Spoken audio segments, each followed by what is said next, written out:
गांधी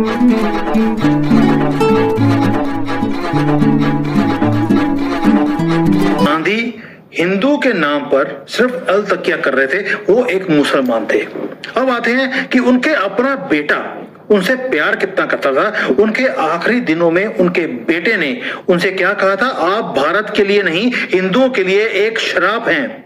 ये बात है 30 सितंबर 1947, बिरला हाउस, न्यू दिल्ली। एक बाप जिसका नाम था मोहम्मद गांधी, वो अपने बेटे की चिट्ठी पढ़ रहे थे। शब्द बहुत ही ज्यादा गहरे थे और शब्दों में लिखा था, आपकी जिंदगी हिंदू कम्युनिटी के लिए एक श्राप बन गई है, आप प्लीज माफ कीजिए और इस देश को छोड़कर कहीं और दफा हो जाइए। ये कौन बोल रहा है? मोहम्मद गांधी का अपना बेटा उनके लिए बोल रहा है। नाम था रामदास गांधी, उनका फेवरेट बेटा, जो उनकी अंतिम यात्रा में उनकी चिता को जलाने वाला था। वो अपने बाप को बोल रहा था, हमें माफ करो, कहीं दफा हो जाओ। आज सिर्फ उनके बेटे की बात नहीं है, देश के लोग, इवन की वल्लभ भाई पटेल ने भी लंबी लंबी गालियां निकाली हैं मोहम्मद गांधी को, जो कुछ उन्होंने हिंदुओं के साथ किया। आज हम वो सच उजागर करेंगे और सारे के सारे प्रूफ मैं आपके सामने लगाने वाला हूं, जिसे इतिहास में छुपाने की कोशिश की गई कांग्रेस की तरफ से। क्यों?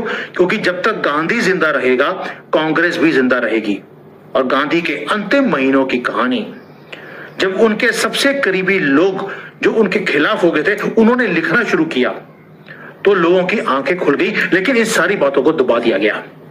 दोस्तों, ये प्रोपेगेंडा नहीं है, ये डॉक्यूमेंटेड इतिहास है जो आपके सामने मैं रखने वाला हूं, सोर्सेज बताने वाला हूं। पाथवेज टू पाकिस्तान, चौधरी क्या नाम था उसका, खालिको उजमान करके कोई आदमी है, उसका पेज नंबर 404 पढ़ लीजिए। ये मैं प्रूफ लगा रहा हूं साथ में। मुस्लिम लीग का लीडर था और उसने ये अपनी जो गवाही है उसको पब्लिश किया है किताबों के अंदर। कॉन्स्टिट्यूएंट असेंबली का मेंबर रहा है वो आदमी। पाथवे टू पाकिस्तान, 30 सितंबर 1947। गांधी ने इस उजमान को बुलाया बिरला हाउस में, और वो चाहते थे कि एक चिट्ठी या एक मैसेज जिन्ना को पहुंचाया जाए इसके थ्रू। वो क्या मैसेज था कि पाकिस्तान से बांग्लादेश तक एक रोड बनानी है, मैं उसकी परमिशन देता हूं। चलिए, वो तो मैसेज अलग से हो गया, उससे मतलब नहीं अभी, उसके ऊपर किसी और दिन, मैं उसके ऊपर भी वीडियो बना चुका हूं, आज उसके ऊपर बात नहीं करेंगे। लेकिन उस बात से पहले गांधी ने वो चिट्ठी जो रामदास ने लिखी थी अपने बाप के लिए, वो पढ़ाई उसको कि देखो मेरा बेटा मेरे लिए क्या बोल रहा है। और ये जो खालिको जुबान है, इन्होंने अपनी किताब में लिखा है कि चिट्ठी में गांधी को उनके अपने एक्शंस के लिए गालियां निकाली गई हैं उनके बेटे की तरफ से।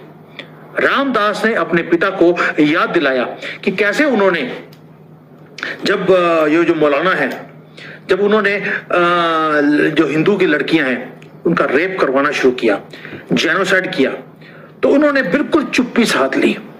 लेकिन जब कलकत्ता में हिंदुओं ने मुसलमानों के हिंसा के खिलाफ जवाबी कार्रवाई करने की कोशिश करी, तो गांधी ने तुरंत उपवास रख लिया और दौड़ते हुए बोले कि भैया ये रोक दो, मैं ये सारा खून खराबा मैं नहीं देख सकता हूं।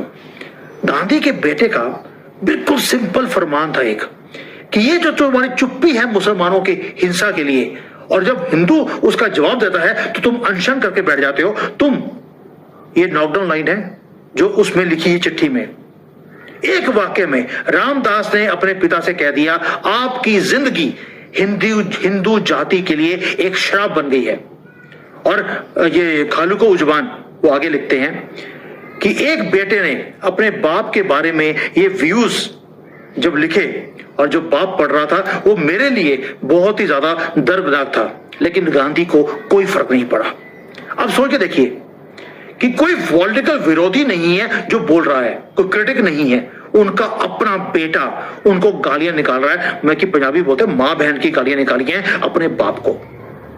और ये वो लड़का है जिसने अंतिम संस्कार गांधी का किया, अपने बाप को श्राप बोल रहा है और श्राप दे भी रहा है। और जो ये श्राप दिया, इसकी भी कहानी है आगे, एंड में जाके बताऊंगा कि ये श्राप काम भी आया। चलिए, अब ये रामदास आपको लगेगा अकेले थे, नहीं, गांधी के जो सबसे लॉयल जो आदमी था वो था वल्लभ भाई पटेल। वो भी इनके खिलाफ हो गए थे इनके एक्शंस को देखने के लिए। ये किताब है इंडिया विंस फ्रीडम, ये मौलाना अब्दुल कलाम आजाद जो हमारे पहले शिक्षा मंत्री रहे हैं, उन्होंने लिखा है पेज नंबर 210 में। क्या लिखा है? वो ये बोलते हैं कि भाई लड़ाइयां होनी शुरू हो गई थी इनकी जो कांग्रेस की मीटिंग होती थी जनवरी 1948। गांधी अपना आखिरी उपवास अनाउंस करते हैं और सरदार वल्लभ भाई पटेल जिनकी 30 साल की वफादारी थी वो भड़क उठे। उन्होंने बोला जब मुसलमान हिंदुओं का कत्ल कर रहे थे, उन्होंने अपना कंट्री ले लिया, तब तुम नहीं बोले। और आज जब हिंदुओं ने उसका जवाब दिया है ये कंट्री हमारा है, आपने बोला था कि हम अपने हिंदुओं के साथ नहीं रह सकते, हम अपना कंट्री ले रहे हैं, और आज ये भारत में बैठकर हमारे गले काट रहे हैं, मैं ये बर्दाश्त नहीं कर सकता। ये पटेल बोलते हैं। और पटेल ने गुस्से में आकर कड़े शब्दों में बोलने लगे गांधी के लिए सबके सामने। और इससे जो जवाहरलाल नेहरू थे, भाई आपको पता है वो तो सदमे में आ गए कि अगर वल्लभ भाई पटेल गुस्से में बोल रहे हैं तो लो जी अब तो ये मनवा के छोड़ेंगे, अब मेरे प्यारे मुसलमानों को ये मारेंगे। और मौलाना जो ये थे जिन्होंने लिखा है अब्दुल कलाम आजाद, उन्होंने बोला वल्लभ भाई को कि वल्लभ भाई जी आपको रियलाइज नहीं हो रहा है लेकिन आपका बिहेवियर बहुत ज्यादा अपमानजनक है और गांधी को बहुत ज्यादा दुख पहुंच रहा है जो कुछ आप बोल रहे हो उनके लिए। ये तो बापू है, आप बोल नहीं सकते।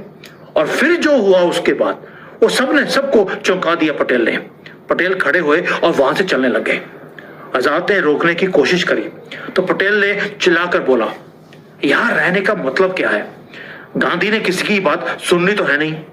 उन्होंने पूरी दुनिया के सामने हिंदुओं के चेहरे काले करने का फैसला कर लिया है।